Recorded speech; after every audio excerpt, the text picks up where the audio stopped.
Hello दोस्तों, मेरा नाम है सिद्धार्थ सिन्हा और ये वीडियो आपका जेआईबी का principles and practices of banking का वीडियो नंबर 26 है। मॉड्यूल बी है, डॉक्यूमेंटेशन पढ़ रहे हैं, उसका ये आज पार्ट 1 वीडियो है। और अगर प्रॉपर जेआईबी का कोर्स करना चाहते हैं तो मेरा फोन नंबर भी दिया हुआ है और इसी वीडियो के डिस्क्रिप्शन बॉक्स में मैंने डिटेल्स डाल दिया है। ठीक है, चलिए स्टार्ट करते हैं। अब आइए डॉक्यूमेंटेशन के ऊपर हम बात करेंगे। तो डॉक्यूमेंटेशन सब समझते क्या है, होता क्या है। ठीक है, तो डॉक्यूमेंटेशन से आप क्या समझ रहे हैं। तो जो हम लोन का एक प्रोसेस होता है, खासकर लोन की प्रोसेस की हम बात कर रहे हैं, हम लोग यहाँ पे लोन के संबंध में बात कर रहे हैं। तो लोन के लिए एक बहुत ही इंपॉर्टेंट एस्पेक्ट होता है डॉक्यूमेंटेशन, क्योंकि डॉक्यूमेंटेशन के बल पे ही कल अगर कोई लोन फेल हो गया, फेल का मतलब है डिफॉल्ट हो गया, तो आप जाके केस मुकदमा कर सकते हैं, सरफासी एक्ट लगा सकते हैं, डीआरटी में जा सकते, कुछ भी कर सकते हैं आप। बिना डॉक्यूमेंटेशन की कोई वैल्यू नहीं है आपका। ठीक है, डॉक्यूमेंटेशन एक हम बोल सकते हैं बहुत ही जरूरी यानी वाइटल है, बहुत ही वाइटल होता है किसके लिए, क्रेडिट पोर्टफोलियो के लिए, बैंक का। ठीक है, एक पहला पॉइंट बना लीजिए, documentation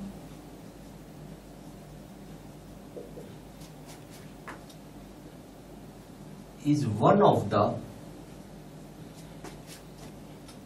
vital areas in the credit portfolio of the bank।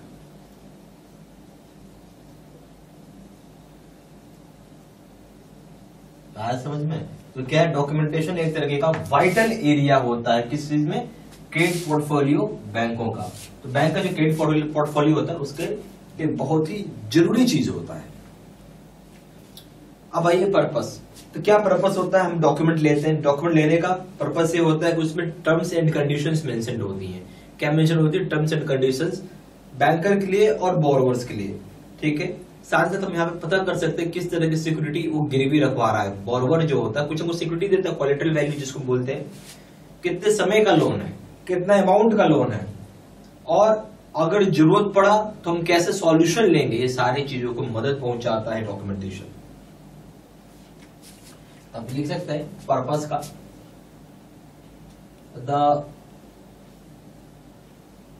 Purpose of taking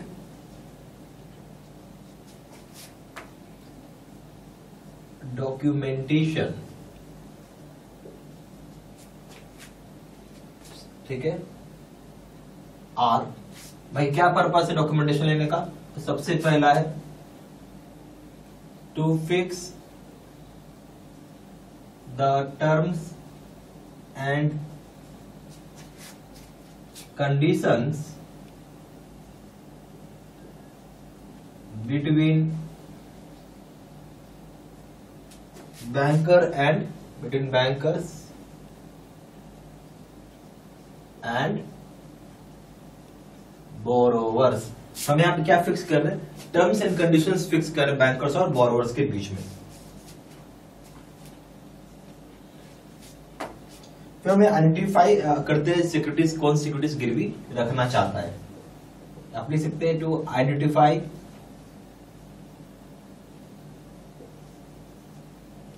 the securities. ये दूसरा काम हो गया डॉक्यूमेंटेशन का। तीसरा हो जाएगा to resort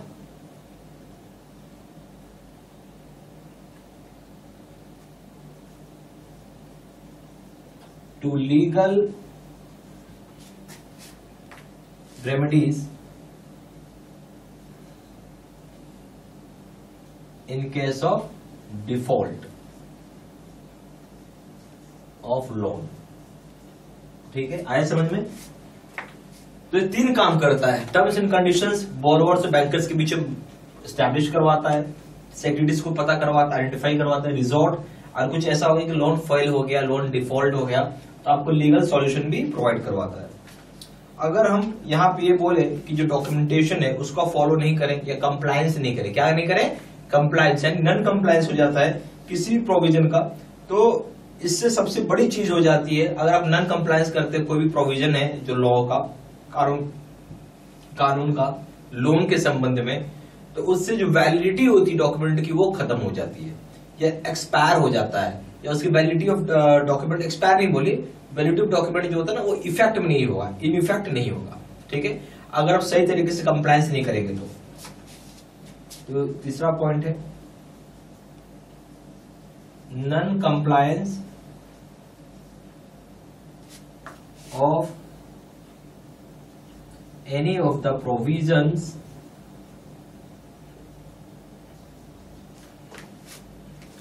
of any of these enactments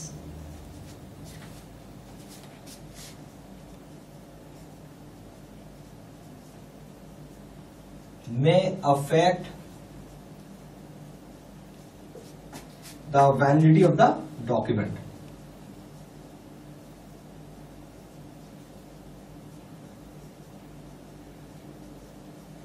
ठीक है, यानी अगर हम मानते हैं कि कोई नॉन कंप्लायंस हो रहा है, जो भी प्रोविजन से आपका इनएक्टमेंट का, उससे क्या होगा, जो डॉक्यूमेंट की जो वैलिडिटी है उसको अफेक्ट होगा या उस पर असर पड़ेगा, ठीक है, असर पड़ सकता है, ठीक है, ये सारे पॉइंट्स आप प्लीज लिखते चलिएगा।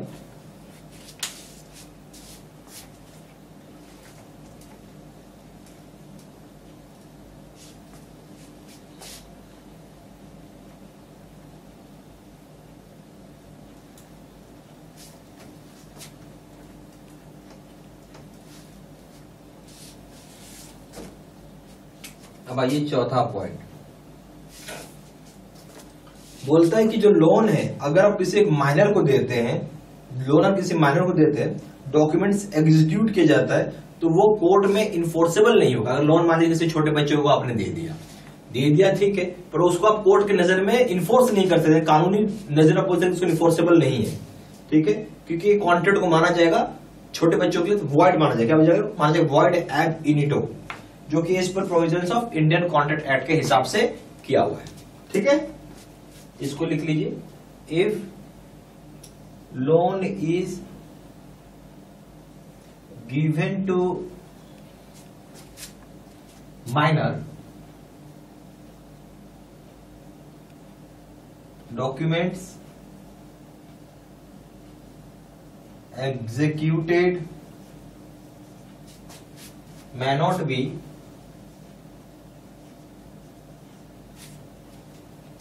enforceable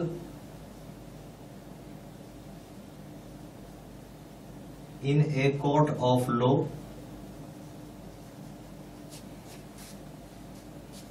ठीक है, as a contract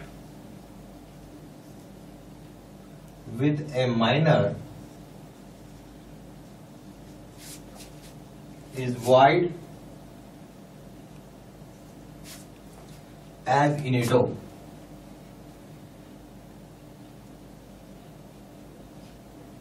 ठीक है, एज पर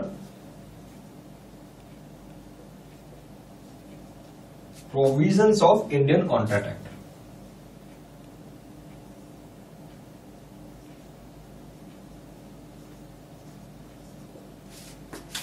तो सबसे पहले चीज समझना है कि अगर आप लोन किसी एक छोटे बच्चे को दे रहे हो, किसी तरफ माइनर को दे रहे हो, ठीक है, डॉक्यूमेंट्स जो भी आप एग्जीक्यूट कर रहे हो, ठीक है, वो इन्फोर्सेबल ही नहीं होगा, यानी कोर्ट ऑफ लॉ में क्या लागू ही नहीं होगा।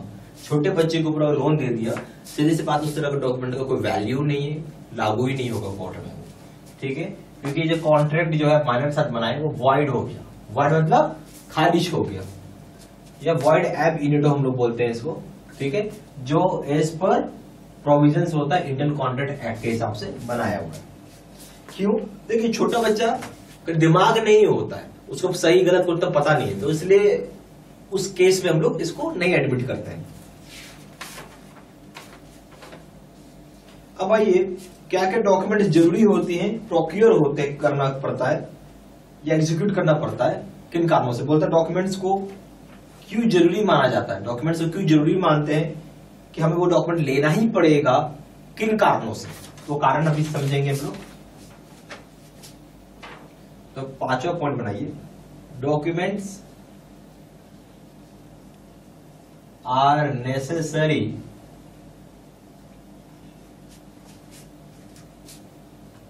टू बी प्रोक्योर्ड या एग्जीक्यूटेड ठीक है, किस चीज के लिए? उसके लिए जो रीजन्स है या आप लिख लीजिए 4 रीजन्स।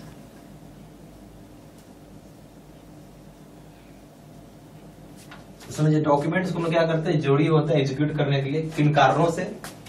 सबसे पहला है कि हमें बोरोवर को पता चल पाएगा, डॉक्यूमेंट से क्या पता कर पाएंगे बोरोवर कौन है, to identify the borrower.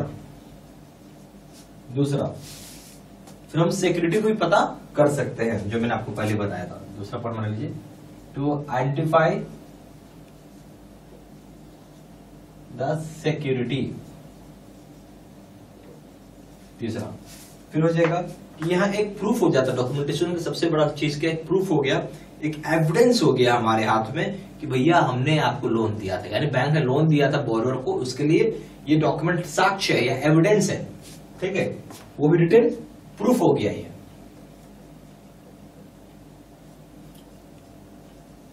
To have retain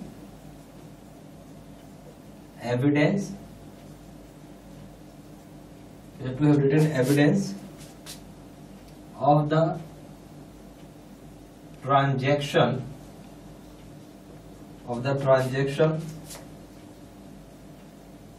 of lending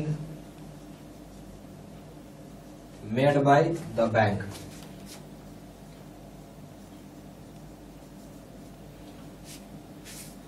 ठीक है, तो यहाँ पे क्या है, आपको रिटन एविडेंस हो जाता है उस ट्रांजेक्शन का, जो भी आप बैंक से लोन दिया जा रहा है।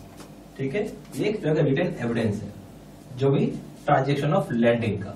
ठीक है, चौथा पॉइंट है कि यहाँ इंश्योर किया जाता है कि रीपेमेंट, जो लोन लिया है तो लोन का पैसा वापस चुकाया जाए, एकदम ड्यू हो, एकदम ऑन टाइम हो, तो ड्यू रिपेमेंट हो सके लोन का बोरोवर के द्वारा या गारंटर के द्वारा। लिख सकते हैं, to ensure due repayment of the loan by the borrower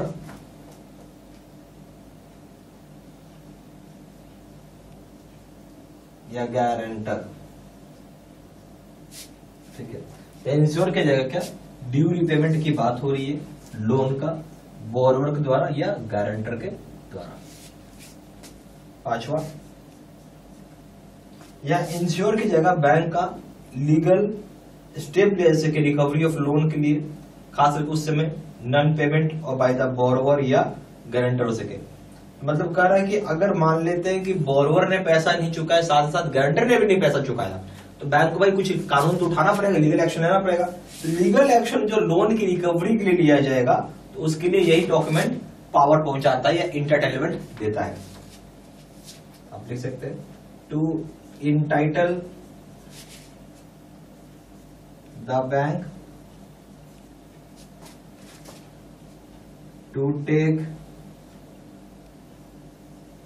legal steps for recovery of the loan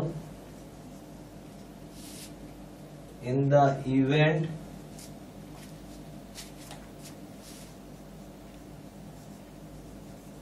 of non-repayment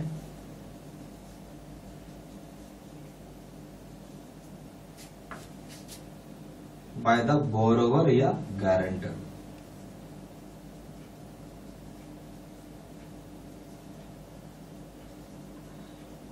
तो यह बोल रहा है कि ये बैंक को क्या करता है, इंटाइटल करता है, बैंक को इंटाइटल करता है कि लीगल स्टेप्स वो ले सके ताकि वो लोन को रिकवर कर सके, जहां पे नॉन रिपेमेंट हुआ है, बोरोवर के द्वारा हो चाहे वो गारंटर के द्वारा हो।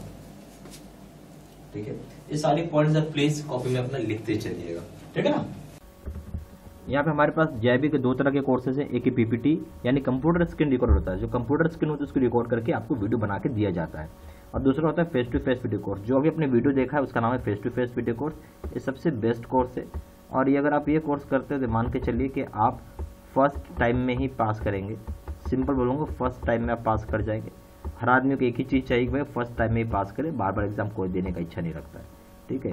तो ये सबसे बेस्ट कोर्स मैंने आपको पहले ही बोला, मैं यही बोलूँगा यही कोर्स आप करें, सबसे रिकमेंड करूँगा ये कोर्स करने के लिए। सबसे ज़्यादा सेलिंग, पावरफुल और बेस्ट कोर्स तो खैर है, क्योंकि अगर पास करें फर्स्ट टाइम तो इससे बढ़िया क्या होगा। दोनों कोर्स में कंपेयर करें, दोनों जगह वीडियो लेक्चर कोर्स है, दोनों जगह केस स्टडी की वीडियो है। यहाँ पे 6000 से क्वेश्चन बैंक है, 13500 क्वेश्चन बैंक है। यहाँ पे 30 मॉक टेस्ट है और दोनों जगह रिविजन नोट्स है। वैलिडिटी की बात करें, वैलिडिटी जो है लाइफ लॉन्ग है, जब तक पेपर क्लियर नहीं होगा तब तक कोर्स कर सकते हैं।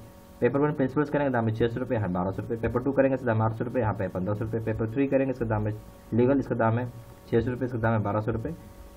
और कॉम्बो पे करेंगे यानी तीनों पेपर एक साथ मिला के करेंगे इसका दाम है 1500 रुपये और यहाँ पे दाम है 3000 रुपये।